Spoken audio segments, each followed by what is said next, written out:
Video lecture में हम लोग एलसी ओसिलेशन और सिंपल हार्मोनिक मोशन में रिलेशन देखेंगे क्या है। ये एक्चुअली में दोनों में सिमिलरिटी को बताया गया यहाँ पे कि क्या सिमिलरिटी है दोनों में, क्योंकि ये पेंडुलम का सबको याद रहता है कि एक्सट्रीम पोजीशन पे potential energy maximum, main position पे काइनेटिक एनर्जी मैक्सिमम होता है। लेकिन यही एलसी ओसिलेशन में आता है तो वहाँ के फॉर्मूला को ज़्यादा प्रैक्टिस नहीं रहता है वहाँ के फॉर्मूला का, इसलिए याद नहीं रहता है वो बच्चों को। ठीक है, तो इसके साथ हम रिलेट करके बता देते हैं कैसे करना है। तो लेफ्ट एंड में जब रहेगा उस समय आपको मानना है कि कैपेसिटर का जो अपर प्लेट है वो नेगेटिवली चार्ज है और लोअर प्लेट पॉजिटिवली चार्ज है, फुल्ली चार्ज है ये, और सर्किट में करंट ज़ीरो है, यानी इंडक्टर में कोई भी करंट फ्लो नहीं कर रहा है, ये फुल चार्ज है। ठीक, अब ये स्टार्ट जहाँ पे किया हुआ है ना, वहाँ अपर प्लेट पॉजिटिवली चार्ज और लोअर नेगेटिवली चार्ज है, यानी कि अगर इसका ओसिलेशन से कंपेयर करें तो ओसिलेशन के केस में यहाँ से स्टार्ट हुआ है ओसिलेशन, क्योंकि इस जगह मैंने ये बनाया हुआ है फिगर कि अपर प्लेट पॉजिटिवली चार्ज रखा है और लोअर प्लेट नेगेटिवली चार्ज रखा है। तो ये एसएचएम एक्सट्रीम पोजीशन से स्टार्ट हुआ है, राइट एक्सट्रीम से स्टार्ट हुआ है ये, राइट। और इसके कॉरेस्पॉन्डिंग यहाँ पे क्या समझेंगे कि कैपेसिटर का अपर प्लेट फुल्ली पॉजिटिवली चार्ज है और करंट ज़ीरो है। करंट मतलब वेलोसिटी के इक्विवेलेंट यहाँ पे होगा। जब भी इसकी वेलोसिटी की बात होगी ये ओसिलेटिंग पार्टिकल की, तो आप समझेंगे कि सर्किट में करंट के इक्विवेलेंट है, वो करंट के जैसा है। ठीक, तो एक्सट्रीम पोजीशन पे वेलोसिटी ज़ीरो होता है, यानी कि जब ये कैपेसिटर फुल्ली चार्ज होता है उस समय करंट सर्किट में ज़ीरो होता है, करंट, राइट। अब यहाँ से ये स्टार्ट किया और इसने ऊपर की तरफ करंट फ्लो कराना स्टार्ट किया, ये डिस्चार्ज करना शुरू होगा कैपेसिटर और करंट इंडक्टर में मूव करेगा। तो जैसे जैसे ये नीचे आ रहा है वेलोसिटी क्या बढ़ते बढ़ते मैक्सिमम वेलोसिटी हो रहा है मीन पोजीशन पे। तो सर्किट में क्या होगा कि करंट का वैल्यू धीरे धीरे इंक्रीज होगा। करंट का वैल्यू पहले 0 एम्पियर था करंट, फिर 0, 1, 2, 3 होकर और एक बार मैक्सिमम करंट सर्किट में आ जाएगा और वो यहाँ उसका एसएचएम मीन पोजीशन के जैसा होगा। फिर मीन पोजीशन पे आ गया, यानी कि अब ये कैपेसिटर फुल्ली डिस्चार्ज हो चुका है, इसका सब प्लस माइनस में आके मिल चुका है। फुल्ली डिस्चार्ज हो गया कैपेसिटर मतलब पोटेंशियल एनर्जी ज़ीरो हो गया। कैपेसिटर के एनर्जी को समझना है पोटेंशियल एनर्जी, और इंडक्टर में जब एनर्जी होगा उसको काइनेटिक एनर्जी समझना है। तो जब मीन पोजीशन पे आता है उस समय पोटेंशियल एनर्जी ज़ीरो हो जाता है, सब काइनेटिक बन जाता है। तो सर्किट में इसके इक्विवेलेंट सिचुएशन ये होगा कि ये कैपेसिटर पे चार्ज ज़ीरो हो गया है, यानी कैपेसिटर पे एनर्जी ज़ीरो अब स्टोर है और मैक्सिमम करंट है सर्किट में। तो सब current half L I square, I maximum जब है तो वो पूरा का पूरा एनर्जी इंडक्टर में आ गया है हाफ एल आई स्क्वायर से, राइट। अभी चलिए मीन पोजीशन आ गए। अब इसके आगे क्या होगा, इधर सर्किट में मीन पोजीशन मतलब कैपेसिटर हो चुका है डिस्चार्ज, खाली प्लेट ऐसे बाकी है, किसी भी प्लेट पे कोई भी चार्ज नहीं है, करंट सबसे ज़्यादा है।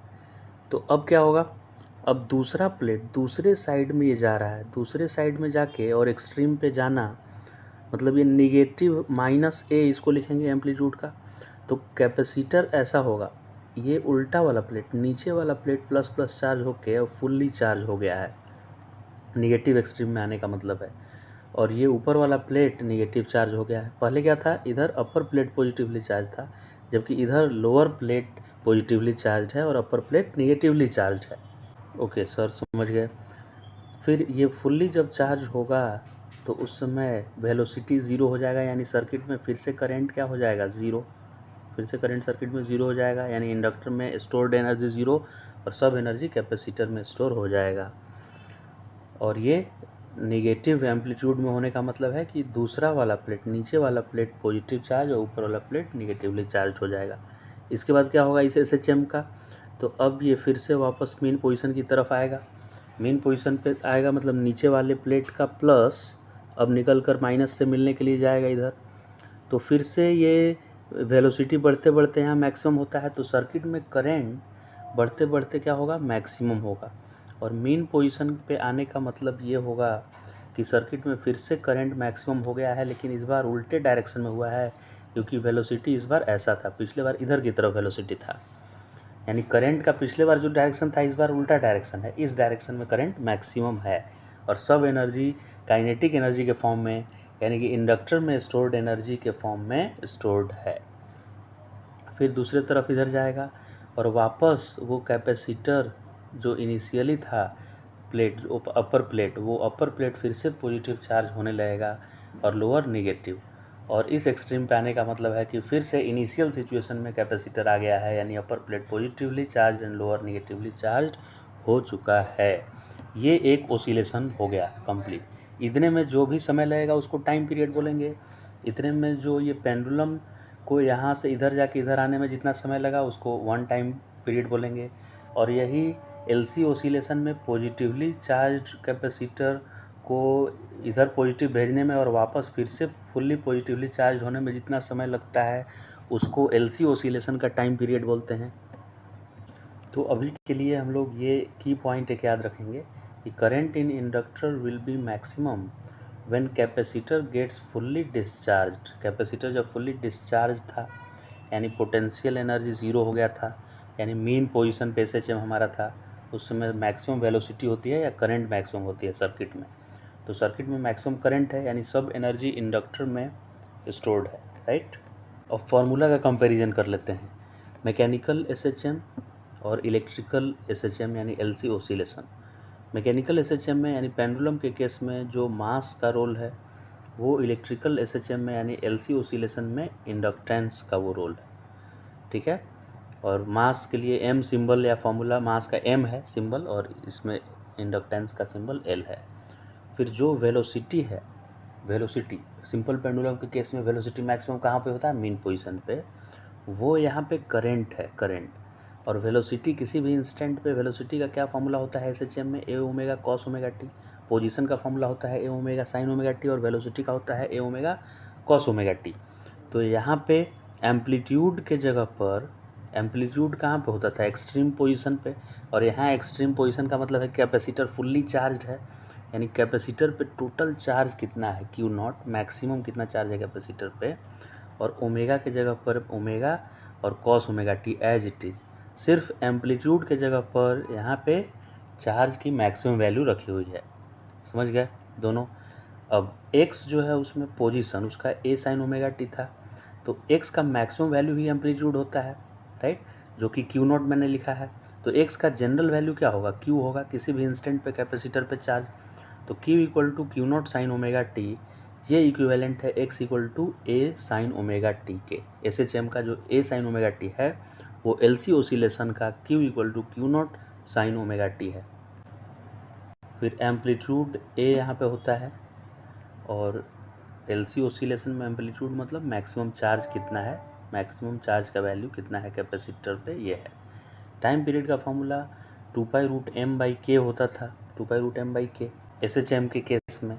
तो यहाँ मास के जगह पर एल लिखना है और के जो एस एच एम कॉन्स्टेंट था उसके जगह पर 1/c समझना है, 1/c, यानी रेसिप्रोकल ऑफ कैपेसिटेंस ही एस एच एम कॉन्स्टेंट के जगह पर यूज होता है। 2π के जगह पर एज इट इज़ 2π, मास के जगह पर √l और k के जगह पर 1/c। इसको ऐसे कंपेयर भी आप कर सकते हैं कि मास के जगह पर l क्यों हम लिख रहे हैं, क्योंकि काइनेटिक एनर्जी का वैल्यू होता है हाफ mv², और काइनेटिक एनर्जी के इक्विवेलेंट यहाँ इंडक्टर में एनर्जी है तो उसको हाफ LI² लिखते हैं। तो वेलोसिटी करंट के जैसा है, तो मास के जगह पर क्या होगा, L होगा इंडक्टेंस। वैसे ही कैपेसिटर वाले से कंपेयर करेंगे तो कैपेसिटर के केस में पोटेंशियल एनर्जी है, तो पोटेंशियल एनर्जी का फॉर्मूला होता है हाफ kx², राइट। और x क्या है, यहाँ पे चार्ज है, तो कैपेसिटर पे एनर्जी स्टोर होता है q²/2c। तो हाफ तो ये देखिए है ही, और q² x² की जगह पर है, तो k की जगह पर क्या आ रहा है, 1/c आया कि नहीं, डिनोमिनेटर में c है, तो इसीलिए ये k की जगह पर यहाँ 1/c लिखना है। फिर मैक्सिमम वेलोसिटी यानी मैक्सिमम करंट यहाँ पे उसके इक्विवेलेंट होगा, और ये a ओमेगा होता था मैक्सिमम वेलोसिटी, तो यहाँ पे होगा Q not omega, maximum charge stored in capacitor into omega, ठीक है। ए ओमेगा मैक्सिमम करंट का वैल्यू, वेलोसिटी का वैल्यू मैक्सिमम है तो यहाँ करंट का मैक्सिमम वैल्यू इतना लेना है। ओके, क्लियर है ये। डायमेंशनली भी आप चेक कर सकते हैं कि क्यू नॉट चार्ज का डायमेंशन आएगा और ओमेगा में 1 बाई टाइम आएगा, तो चार्ज बाई टाइम करंट ही होता है। और ये मैक्सिमम चार्ज है तो maximum charge by time maximum current ही होगा। काइनेटिक एनर्जी हाफ mv² होता है, तो मास की जगह पर l है और वेलोसिटी जगह पर i², तो हाफ li² यहाँ पे हो जाएगा। पोटेंशियल एनर्जी हाफ kx² है, तो k की जगह पर 1/c लिखना है, तो हाफ की जगह पर हाफ, k की जगह पर 1/c और x की जगह पर instantaneous value of charge on capacitor, तो q²/2c यहाँ पे फॉर्मूला हो जाएगा। टोटल एनर्जी हाफ ka² होता है SHM में, तो यहाँ पे टोटल एनर्जी हाफ और k की जगह पर 1/c और एम्पलीट्यूड की जगह पर maximum charge store on capacitor Q0² हो जाएगा, यानी Q0²/2c हो जाएगा। समझ गई ये। फिर लास्ट में आ जाते हैं हम लोग, k के जैसा LC ओसिलेशन में होता है 1/c और k होता है ω² या m⍵²।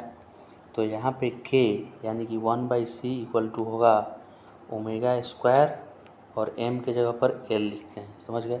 तो ये l नीचे अगर आ जाएगा तो LC बन जाएगा, तो 1/LC इक्वल टू क्या हो गया ω², समझ गए। तो ओमेगा इक्वल टू क्या आ जाएगा 1/√LC, ठीक है। और बाद में आप ओमेगा को चाहिए तो 2πf लिख सकते हैं, ओमेगा को क्या लिख सकते हैं 2πf, 2π इंटू फ्रीक्वेंसी, तो फ्रीक्वेंसी का वैल्यू क्या हो जाएगा 1/, ये 2π डिनोमिनेटर में आ जाएगा यहाँ, तो 1/2π√LC, ये फ्रीक्वेंसी का फॉर्मूला हो जाएगा 1/2π√LC, ये LC ओसिलेशन का फ्रीक्वेंसी का फॉर्मूला आ गया। तो इसको बोलते हैं एक तीर से दो निशाना, क्योंकि एक अगर किसी को याद है इसमें से सिर्फ ये पेंडुलम या SHM का याद है सारा फॉर्मूला, तो LC ओसिलेशन का भी वो फॉर्मूला खुद से एग्ज़ाम में बना सकता है।